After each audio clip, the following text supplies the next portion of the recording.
پاکستان کی پہلی defence line ISI نے راولپنڈی میں جنرل ضیاء الحق کو بھارتی وزیر اعظم راجیو گاندھی کے جارحانہ عزائم کی اطلاع پہنچا دی تھی۔ اس کھنچاؤ اور تناؤ کے ماحول میں جنرل ضیاء الحق کا اڑان بھر کر دہلی آن پہنچنا بھارتی نیتاؤں کے لیے حیران کن تو ہونا ہی تھا۔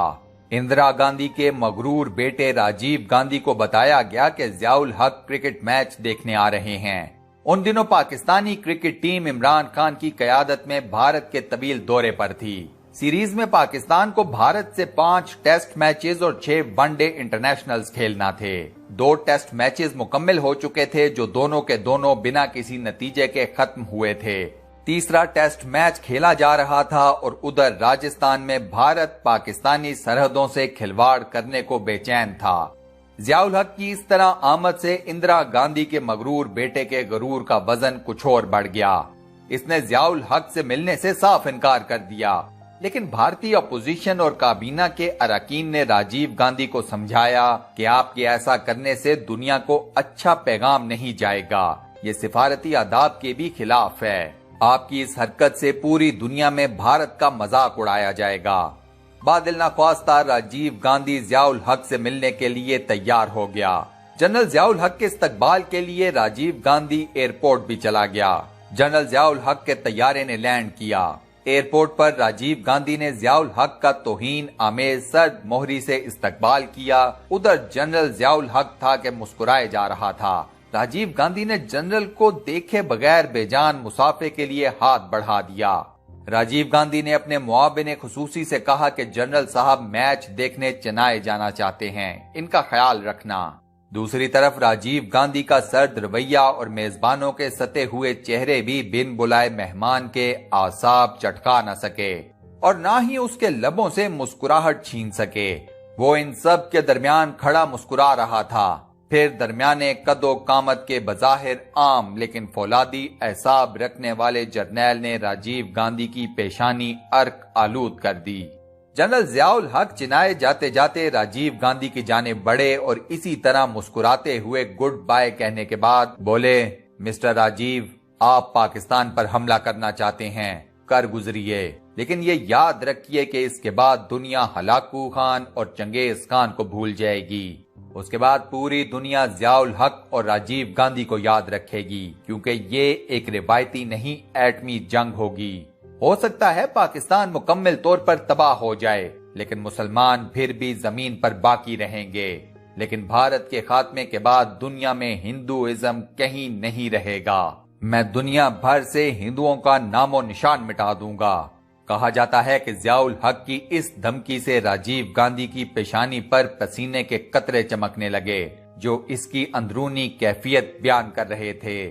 وہاں موجود راجیو گاندھی کے معاون خصوصی بہرامنم کے الفاظ کو بھارتی میگزین انڈیا ٹوڈے کا نمائندہ راجیو گاندھی اسپیشل کی اشاعت میں شامل کرتے ہوئے لکھتا ہے، میری کمر میں سنسناہٹ دوڑ گئی۔ یہ وہ چند لمحے تھے جب ضیاء الحق ایک خطرناک انسان لگ رہا تھا۔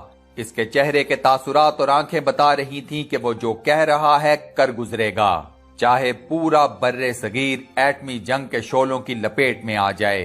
جنرل ضیاء الحق یہ وارننگ دے کر اسی طرح مسکراتے ہوئے کرکٹ میچ دیکھنے چنائے چل پڑے۔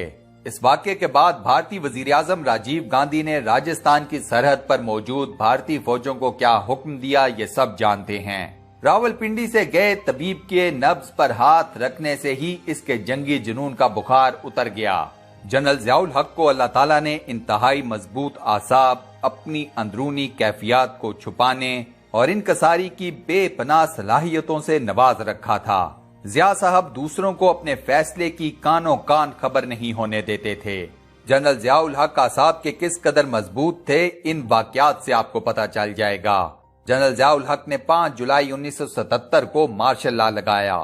یہ مارشل لا کی رات تک وزیر اعظم ذوالفقار علی بھٹو سے ملتے رہے اور ذوالفقار علی بھٹو جیسا شاطر اور اڑتی چڑیا کے پر گننے والا شخص بھی یہ جان نہ سکا کہ آگے مستقبل میں کیا ہونے والا ہے۔ ذوالفقار علی بھٹو جنرل ضیاء الحق سے اس قدر مطمئن تھے کہ 5 جولائی کی رات جب فوج وزیر اعظم ہاؤس میں داخل ہوئی تو بھٹو صاحب نے جنرل ضیاء الحق کو فون کیا اور ان سے کہا، ضیاء مجھے گھر کے اندر فوجی نظر آ رہے ہیں، چیک کرو یہ کون لوگ ہیں۔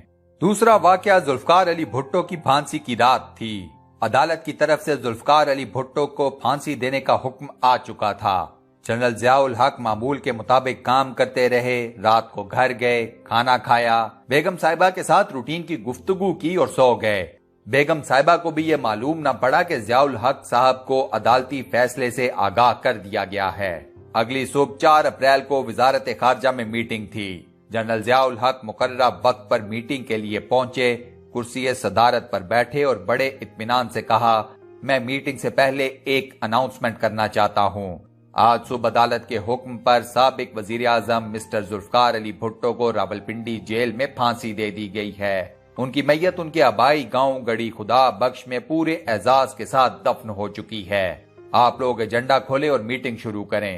یہ اعلان سن کر میٹنگ میں موجود تمام لوگوں کے چہروں کا رنگ اڑ گیا اور ٹانگیں کانپنے لگیں، مگر جنرل ضیاء الحق پورے اطمینان سے ایجنڈا ڈسکس کرتے رہے۔ انہوں نے اس کے بعد بھٹو کے بارے میں منہ سے ایک لفظ نہیں نکالا۔ اب تیسرا واقعہ بھی ملاحظہ کیجئے۔ جنرل ضیاء الحق نے 27 مئی 1988 کی سپہر محمد خان جنیجو کی حکومت برطرف کر دی۔ جنرل ضیاء الحق نے اس سے ایک دن بعد چین کے دورے پر جانا تھا۔ جنرل ضیاء الحق 27 مئی کا سارا دن چین کے دورے پر بریفنگ لیتے رہے۔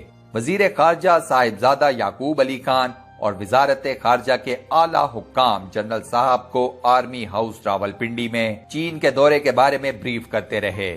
جنرل ضیاء الحق نے دورے کے ایک ایک نقطے کے بارے میں بریفنگ لی۔ میٹنگ ختم ہوئی تو جنرل صاحب نے ڈی جی ایسٹ ایشیا سے پوچھا، میں نے کل شام بیجنگ میں جو تقریر کرنی ہے آپ نے وہ پرنٹ کروائی ہے؟ ڈی جی نے جواب دیا کہ سر تقریر پرنٹنگ پریس میں جا چکی ہے، میں کل صبح اس کی کاپیاں ساتھ لے کر آؤں گا۔ جنرل ضیاء الحق نے ان کی تعریف کی اور دن کے 3 بجے وزیر خارجہ اور ڈی جی ایسٹ ایشیا کو رخصت کیا اور 2 گھنٹے بعد محمد خان جنیجو کی حکومت برطرف کرنے کا اعلان کر دیا۔ شام 6 بجے صدر کے ملٹری سیکرٹری بریگیڈیئر خاور نے وزیر خارجہ اور ڈی جی ایسٹ ایشیا کو فون کیا اور انہیں بتایا کہ صدر صاحب کل چین نہیں جا سکیں گے، آپ چینی حکومت سے معذرت کر لیں۔ آپ لوگ جنرل ضیاء الحق کے اعصاب اور باتوں کو خفیہ رکھنے کی صلاحیت ملاحظہ کیجئے۔ وہ محمد خان جنیجو کی حکومت کے خاتمے کا پورا منصوبہ بنا چکے تھے۔ وہ جانتے تھے کہ وہ کل چین نہیں جا سکیں گے، لیکن اس کے باوجود انہوں نے چین کے دورے پر 4 گھنٹے میٹنگ کی اور صاحبزادہ یعقوب علی خان سمیت وزارت خارجہ کے تمام اہلکاروں کو ایک لمحے کے لیے بھی یہ احساس نہیں ہونے دیا کہ وہ کل چین نہیں جائیں گے۔ یہ تمام لوگ اپنے سوٹ پیک کر رہے تھے اور جنرل ضیاء جنیجو حکومت کی برطرفی کا پروانہ تیار کر رہے تھے۔ آپ لوگوں کو شاید ہی زندگی میں اتنے مضبوط اعصاب کا کوئی اور شخص، کوئی اور لیڈر ملا ہو۔ یہ سب باتیں ثابت کرتی ہیں کہ آرمی چیف پاک فوج کا سپہ سالار ایک انتہائی مضبوط اعصاب کا مالک ہوتا ہے۔